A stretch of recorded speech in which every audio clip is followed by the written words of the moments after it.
অজাদা, তুমি কিন্তু মায়েরই ওই সেদিন খুব ভালো জ্ঞান দিয়েছো, বুঝলে, ধর্মের ওপরে। তো আজ একটু আহ, জীবন দর্শন নিয়ে একটু জ্ঞান দাও। দেখ, আমি পচার দোকানে আসি চা খেতে, তুই আমার চা খাওয়াটাও মাটি করবি? আরে বাবা, তুই নিজে তো বিজ্ঞানী ছিলিস, তুই নিজেও জানিস যে মানুষের একটা এক্সপায়ারি ডেট আছে, রাইট? হ্যাঁ, সব কিছু যদি আদর্শও হয়, আমাদের এক্সপায়ারি ডেট হচ্ছে 110 বছর। মানে 110 বছর পরে একটা মানুষ ফুটে যাওয়ার চান্সটা সব থেকে বেশি, বিজ্ঞান বলছে, পুরো আইডিয়াল কন্ডিশনে থাকলেও। সেটা তো 110 বছর তো হবে না, যে দেশে থাকিস তার খাওয়া দাওয়া, তার পলিউশন, এটসেট্রা এটসেট্রা, জেনেটিক্স সব কিছু নির্ভর করেও তার থেকে কম। তোদের আমেরিকাতে কত বাঁচে? 78.5, তাই তো? 78.5 তোদের অ্যাভারেজ আয়ু মানুষের। সেই রকম প্রত্যেকটা দেশের, কারণ ওরা উন্নত দেশ, ওদের একটু অ্যাভারেজ গড় আয়ুটা ওদের বেশি। তো এখানে কম। তো আমি আর কি বলবো, তোর বাঁচা যদি কথা ভাবিস, তাহলে তোর লক্ষ্য হওয়া উচিত যে যতদিন বেঁচে থাকবি, প্রত্যেক দিন তোর একটাই লক্ষ্য হওয়া উচিত, যাতে নিজেকে আরও বেশি শক্ত সমর্থ করে রাখা। কারণ তুই যত শক্ত সমর্থ নিজেকে করে রাখতে পারবি, হ্যাঁ, তত তুই পৃথিবীটাকে বেশি এনজয় করতে পারবি, আর তত তুই অন্যের বোঝাটা কম হবি। তুই যদি অন্যের বোঝাটা কম হো, সেটাই যদি যথেষ্ট। সেটা কি করে করবো? আরে কি করে করবো মানে, দিলে তো তিন পায়া, হ্যাঁ, ওটা ওই তিন তিন চাকা অটো গাড়ির মতো, বডি মাইন্ড অ্যান্ড সোলের গল্প। হ্যাঁ, তোর পাল্লায় পড়ে আমার চা খাওয়ার মাথায় উঠবে।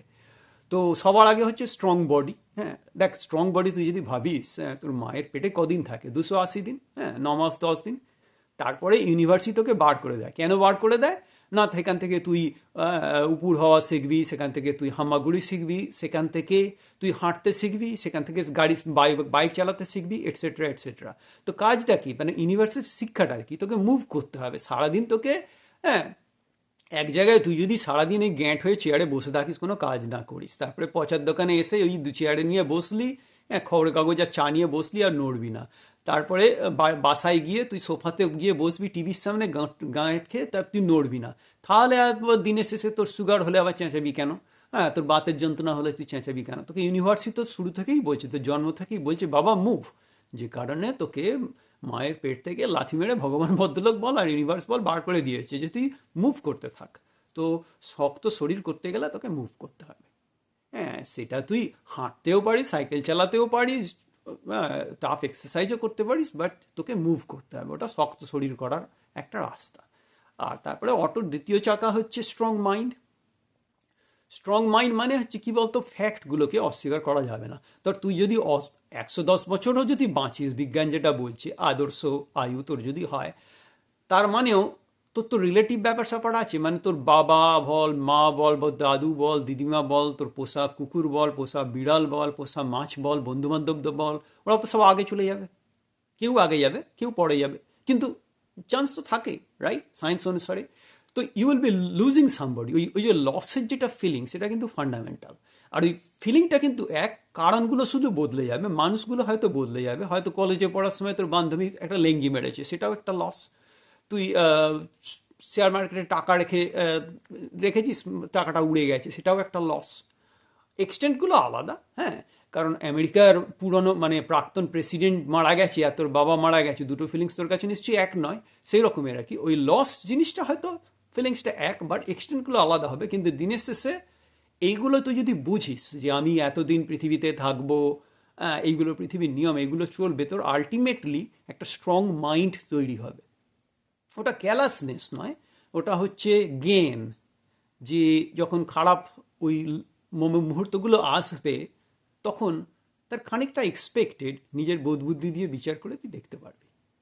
আর তিনটে বা লাস্ট পাওয়া হচ্ছে স্ট্রং সোল। আর ওটা এমনই একটা ব্যাপার, ওটা নিয়ে কথা বলা খুব বিতর্কিত ব্যাপার, বুঝতেই পারছিস। ওখানে ধার্মিক হওয়ার একটা দরকার আছে, কিন্তু ধর্ম নিয়ে মাথা ঘামানোর দরকার নেই। আমি যেটা বলছি, রিলিজিয়াস জেস্চার নিয়ে মাথা না ঘামিয়ে, হ্যাঁ, অ্যাকচুয়াল রিলিজিয়াস মাইন্ডেডনেস হওয়ার দরকার আছে। কীরকম বলছি, তার প্লাস্টার অফ প্যারিসে তুই যখন জল দিস, রাইট, জল দিয়ে একটু ঘেঁটে দিলি, তারপরে হবে কি, প্লাস্টার অফ প্যারিসটা ভেতরটা হয়তো ধীরে ধীরে শুকাবে, কিন্তু সারফেস যেটা, সেটা পরিস্থিতির ওপর নির্ভর করে, তুই হিন্দু বল বা মুসলমান বল বা চার্চে যাস কিনা, সেগুলোর উপর নির্ভর করে ওটা আস্তে আস্তে হাওয়া দিয়ে শক্ত হয়ে যায় প্লাস্টার অফ প্যারিসটা। সেই রকম তো সোলটাও কিন্তু ওই রকম। তুই চারপাশের কথা ভাব, দেখবি একটা স্ট্রঙ্গার সেল তৈরি হয়ে যাবে। তুই তুই চারপাশে জিনিস লক্ষ্য কর, মন দিয়ে প্রার্থনা কর। হ্যাঁ, পুরোটা কিন্তু রিলিজিয়ান নয়। ধর আমি এই চায়ের দোকানে কোনো কোনো দিন আসি, পচা চা দেয়, আবার কোনো কোনো দিন হয়তো চাটা পচা আমার কাছে ঠুকে দিয়ে দিল, গ্লাসটা ঠুকে দিয়ে দিল, আমি কিছু বলিও নি, আমি একই দাম দেবো। তখন আমি ধরে নিলাম যে পচা নিশ্চয়ই আজকে দিনটা খারাপ যাচ্ছে, আজকাল আইদার খদ্দেরের সঙ্গে ঝামেলা হয়েছে, না হলে বউ, মোর লাইকলি বউয়ের সঙ্গে ঝগড়া হয়েছে। পাশ থেকে পচা বলছে, ভয়দা, তোমাকে আমি আবার কবে ঠুকে চা দিলাম?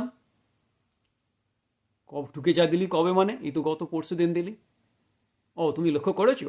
তা কথাটা সত্যি গো ভয়দাদা। হয়েছে কি, ছেলেটা একদম ভালো রেজাল্ট করতে পারছে না, হ্যাঁ। 7 ক্লাস হলো, ভালো মাস্টার দিয়েছি, বউকে বললাম তুমি মাস্টার দিয়েছি, তুমি সারাদিন তো ঘরেই থাকো, একটু কাজটা দেখতে পারো না, পড়ছে কি না সেটা। বউ বললো আমি কি বুঝবো ফাঁকি মারছে না মারছে, তুমি তো দেখতে পারো, রাতে দোকান থেকে ফিরে তুমি তো উচ্চ মাধ্যমিক পাস করেছিলে। আরে বাবা, আমি উচ্চ মাধ্যমিক কোনো ক্রমে গুড়গুড়ি করে পাস করেছিলাম, কিন্তু আমি কি পড়াশোনায় ভালো ছিলাম? পড়াশোনা ভালো থাকলে কি আমি চায়ের দোকান দিতাম? কিছু না একটা কিছু জুটিয়ে নিতাম।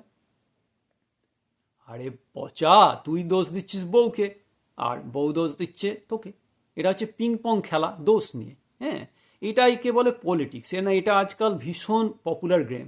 এই তো আমেরিকাতেও চলছে, ওখানে গভর্নমেন্ট শাটডাউন হয়ে গেছে, হ্যাঁ। রিপাবলিকানরা বলছে ডেমোক্র্যাটের দোষ, ডেমোক্র্যাট বলছে রিপাবলিকানকে দোষ, কিন্তু ফ্যাক্ট নিয়ে কেউ কিন্তু মাথা ঘামানোর চেষ্টাও করছে না। যে কেউ কিন্তু এইটাও বলছে না যে প্রেসিডেন্টটাও তো আজকাল রিপাবলিকান, সেনেট মেজরিটিটাও তো রিপাবলিকান, আর হাউস মেজরিটিটাও তো রিপাবলিকান। তাহলে দিনের শেষে পুরো দোষটা ডেমোক্র্যাটে কী করে হবে? আসল ঘটনাটা হলো, দোষ আমাদের তো বাংলাতে, ওদের তো বাংলা জানে না। আসল ঘটনা হলো, দোষ কারো নয় গো মা, দোষ কারো নয়। আর সত্যি কথা বলতে কি, দোষ যদি কারো থেকেই থাকে, সেটা হচ্ছে একটা বাঙালিরই দোষ দিনের শেষে। দুনিয়াতে যা হচ্ছে সবার পেছনে একটা বাঙালিরই দোষ। শুনিস নি, দিনের শেষে কথাই আছে না, যত ঘোষ নন্দ ঘোষ।